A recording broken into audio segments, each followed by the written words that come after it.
అధికారుల నిర్లక్ష్య వైఖరి స్కూల్ వద్ద రోడ్డు వేయకుండా ప్రజల ఆరోగ్యాలతో చెలగాటమాడుతున్న అధికారుల నిర్లక్ష్య వైఖరి అరవై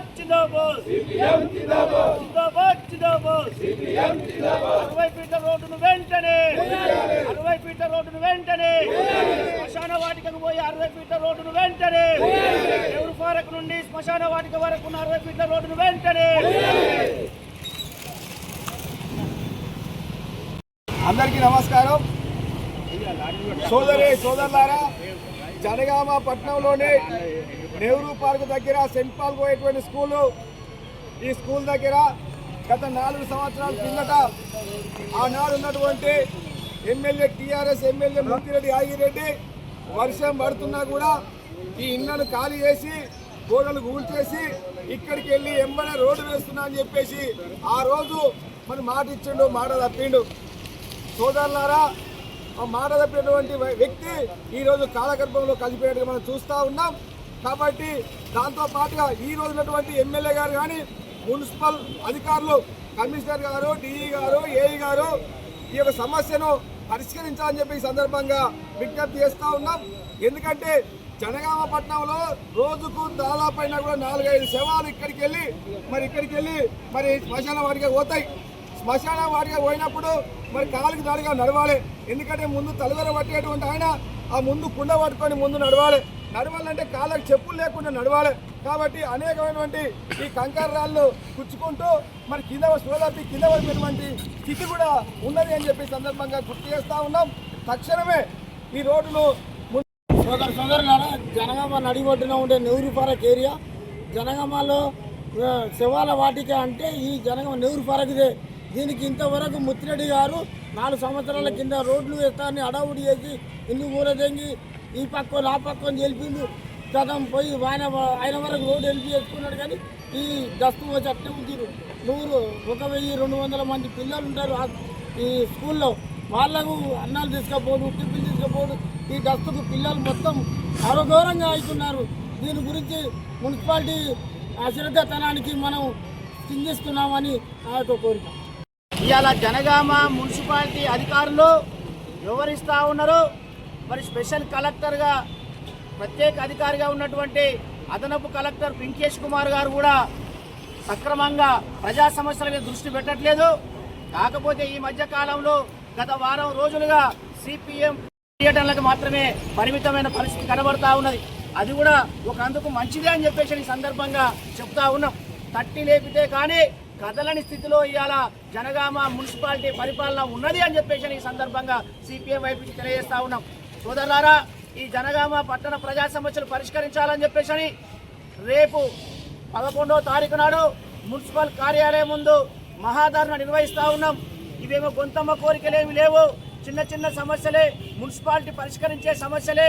దోమల మందు కొట్టాలంటా ఉన్నాం, కోతుల సమస్య నివారించాలని చెప్పేసి అంటా ఉన్నాం, వాడలలో పేరుకపోయిన చెత్త నిల్వలు తొలగించాలని చెప్పేసి అంటా ఉన్నాం.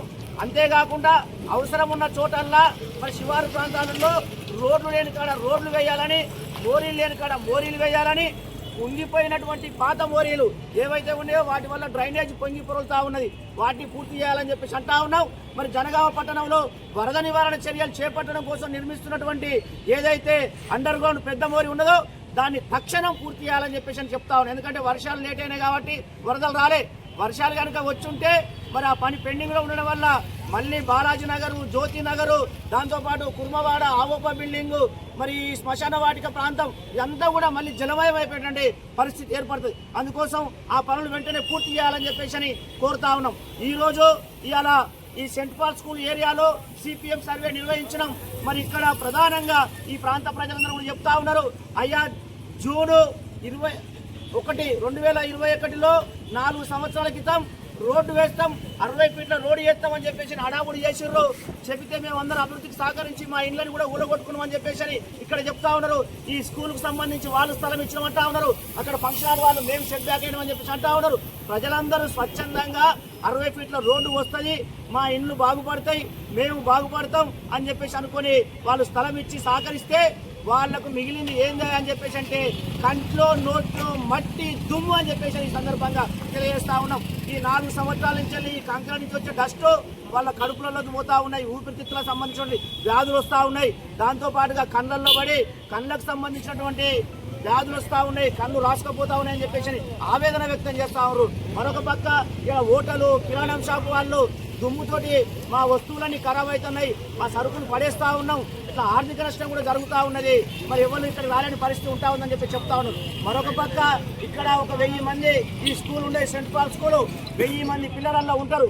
ఈ సన్నటి డస్ట్ పోయి పసిపిల్లల ప్రాణాలు ఏం కావాలి అంటే ఈ రకంగా ప్రజా ఆరోగ్యాన్ని బాధ్యత లేకుండా విస్మరించారు ఈ మున్సిపాలిటీ అధికారులు. వీళ్ళకి మానవత్వం ఉన్నదా, వీళ్ళు మనుషులుగా ఆలోచిస్తున్నారా, వీళ్ళ తలకాయల మెదడుందా అని చెప్పేసి ఈ సందర్భంగా అడుగుతా ఉన్నాం. ఒక రోడ్డు పని ప్రారంభిస్తే ఎన్ని రోజుల్లో పూర్తి చేయాలి, దానికి ఒక లిమిటేషన్ పీరియడ్ ఉంటుంది, ఓ నెల 2 నెలల్లో 3 నెలల్లో పూర్తి చేయాలి. కానీ 4 సంవత్సరాలు దాటినా కూడా రోడ్డు పూర్తి చేయలేదు అని చెప్పేసి అంటే ఎంత నిర్లక్ష్యంగా వ్యవహరిస్తూ ఉన్నారని చెప్పేసి ఈ సందర్భంగా తెలియజేస్తా ఉన్నాం. ఈ విషయంలో మరి స్థానిక శాసనసభ్యులు పల్లా రాజేశ్వర రెడ్డి గారు మరి ఇప్పటి వరకు ఏం చేసిరో మరి వాళ్ళకే తెలియదు. ఇక మరి అయితే నడవాలన్నా వర్షాలు వచ్చినా మళ్ళీ ఈ వచ్చే పోయే వాహనాలతోని దుమ్ము దులి ఒక్కొక్క రోజు అయితే కంట్లో రక్తం వెళ్తుంది మాకైతే. ఇట్లా దుడిస్తే ఇట్లా దుమ్ము పడుతున్నది. ఇక మరి బేరం ఏం చేయాలి, అసలు ఉండాలి. ఈ దుమ్ము మింగి మాకు ఏమన్నా ఇంకేమన్నా రోగాలు వస్తాయో కూడా అర్థం కావట్లేదు, ఊపిరితిత్తులు. ఇక మరి ఇక ఏం చేయాలో మాకైతే అర్థం కాదు. చేస్తా ఉన్నారు రోడ్డు మరి కట్ చేస్తేనన్నా నిమ్మలం అవుతుంటుండే కదా. స్కూలు పిల్లలు మళ్ళీ సాయంత్రం టైంలో ఇంకా హడావిడి బాగుంటుంది. ఈ ట్రాఫిక్ జామ్ అవుతుంది, పిల్లలకు దుమ్ము ధూళితోని ఇబ్బందులు కూడా కలగవచ్చు. మరి ఇది ఎంతవరకు చేస్తా ఉన్నాను, చేస్తే అయ్యేపోయేది. ఇది చేయకుండా ఇన్ని రోజులు 4 సంవత్సరాలు నానబెట్టి ఇంకెన్ని రోజులు చేస్తారో ఏం చేస్తారో మరి అర్థమవుతలేదు ఇది పరిస్థితి.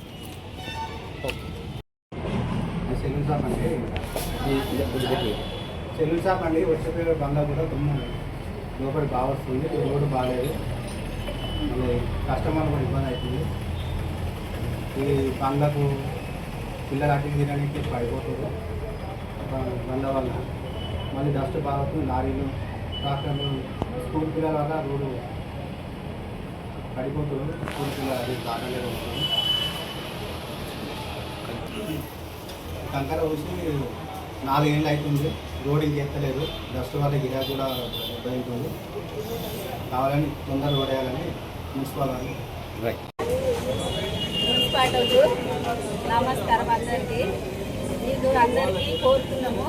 ఇక్కడ అంతా దుమ్ము ధూళి వస్తుంది. ఇక్కడ మినీస్ అని చాయ్ హోటల్ అని పెట్టుకుంటే మాకు నడుస్తలేదు, జనం కూడా వస్తలేరు, అంత దుమ్ము ధూళి పడుతుందని మీకు నమస్కారం చేస్తున్నాము. ఇక్కడ బ్రిడ్జి వేయాలని కోరుకుంటున్నాము. మేము గోగుల ఏం నడుస్తలేదు, హోటల్ పెట్టుకుంటే ఏం నడుస్తలేదు, అంత దుమ్ము వస్తుంది సార్, రోడ్ వేయాలని కోరుకుంటున్నాము. ఈ రోడ్డుతో చాలా ఇబ్బంది అవుతుంది మాకు. రోడ్డు పోయాలి మున్సిపాలిటీ వాళ్ళు. మాకు ఈ రోడ్డుతోనే ఒక కంకరతో రాళ్ళని ఎగిరొచ్చి పడుతున్నాయి, గ్లాస్ పలుకుతున్నాయి. మాకు చాలా ఇబ్బంది అవుతుంది రోడ్డుతో. అందుకే మున్సిపాలిటీ దయచేసి రోడ్డు పోయగలరని పడుతున్నాము. రోడ్డు ఇలా కంకరతోటి రాళ్ళు టైర్లకి ఎగిరి పడుతున్నాయి, ఎగిరి పడవు. మన కౌంటర్కి అద్దం గ్లాస్ కూడా వలిగింది. మస్తు ఇబ్బంది ఉంది, చాలా నరకం ఉంది ఇక్కడ. దుమ్ము వస్తుంది, భరించలేకపోతున్నాం ఇక్కడ మేము. ఇక్కడ ఇదంతా ఈ కంకర, ఇక్కడ ఈ అంతా గలీజ్ ఉంటుంది ఇక్కడ కంకర గురించి. కంకరలో పడుతుంది ఇది దుమ్ము, ఈ కంకర పొడి. చాలా మంది పడ్డారు, బండ్లు ఈ కంకర స్లిప్ అయ్యి ఈ బండ్ల మీద టిఫిన్ బాక్సులు, వాళ్ళ లంచ్ బాక్సులు కూడా కింద పడ్డాయి, చాలా మందికి పడ్డాయి. కానీ చాలా మందికి ఇబ్బంది అవుతుంది ఇక్కడ రోడ్డు గురించి. 1000 మందికి 4 సంవత్సరాల నుండి అసలు ఎవ్వరు పట్టించుకుంటలేరు ఇక్కడ. మరీ ఘోరంగా ఉంది, దారుణంగా ఉంది ఇక్కడ. మున్సిపాలిటీలు దయచేసి ఈ రోడ్డును పట్టించుకొని రోడ్డు పోయాలి మాకు. 2 మాటలు ఆడబడ్డాడు, మొన్న ఈడబడ్డాడు, నేను ఒక 2 మాటలు పడ్డా. ఇప్పుడు ఆయన దెబ్బలు తాగిన తిట్టుకున్నా. ఎన్నో మాటలు పడ్డావో మా అత్తయ్య పోతా అంటే దొరికినట్టే. ఆయన కట్ట పట్టుకుంటే ఆయన కట్ట పట్టుకొని 3 సార్లు పడ్డాడు. రోడ్డు పోయాను, ఒక ఆయన పాపం అందరు నిలబెట్టి కూడా చేసిండు. ఎవరో మాట్లాడంటే మాట్లాడినాం ఇట్లనే. ఎన్నేందయ్యా మన ఊరికి ఇట్లుంటుందా ఒక్క ఊర్లలో పల్లెటూరులో కనబడతలే టీవీలలో ఎట్లుంది ఇంత నెల పీన్ గల బస్సుల కాట అన్ని తెల్లారొక్కరు ఎత్తున్నాయి రాళ్ళు ఇంత అన్నారా